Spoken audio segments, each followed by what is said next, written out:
গোপন সংবাদের ভিত্তিতে একটি অভিযান পরিচালনা করে মাসকান্দা জেলা পরিষদ হাই স্কুলের একটু সামনে একটি ভাড়া বাসার 6তলা থেকে 4000 পিস ইয়াবা, নগদ 1,75,000 টাকা এবং 2টি মোবাইল সেট সহ 2 জন আসামিকে হাতে নাতে গ্রেপ্তার করে।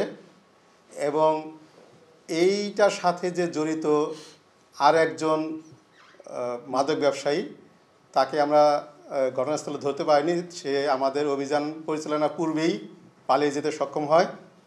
তবে আমরা তাকে নজরদারিতে রাখছি, তাকে গ্রেপ্তারের জন্য আমরা সর্বোচ্চ চেষ্টা অব্যাহত রাখছি। আমরা এই অভিযানের পরিচালনার পূর্বেই অনেক দিন যাবৎ তাদেরকে আমরা নজরদারির মধ্যে রাখছিলাম। এরই ধারাবাহিকতা আজকের এই সফলতা। আপনারা জানেন যে এই ইয়াবা তরুণ সমাজকে ধ্বংস করে দিচ্ছে। তো আমরা এটা যেন না করতে পারে, আমরা জনগণের মধ্যে স্বস্তি আনয়নের জন্য আমরা প্রতিনিয়ত অভিযান পরিচালনা করছি।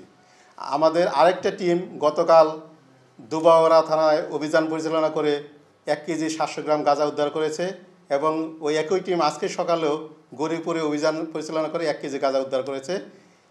এছাড়া আমাদের বিভাগীয় গোয়েন্দা কার্যালয়, আপনারা অবগত আছেন যে 2 তারিখ আমাদের মাদকদ্রব্য নিয়ন্ত্রণ অধিদপ্তর এবং বাংলাদেশ সেনাবাহিনীর যৌথ অভিযানে গৌরীপুরে থেকে 142 কেজি গাঁজা উদ্ধার করা হয়েছে এবং গৌরীপুর থানায় এই বিষয়ে মামলা দায়ের করা হয়েছে।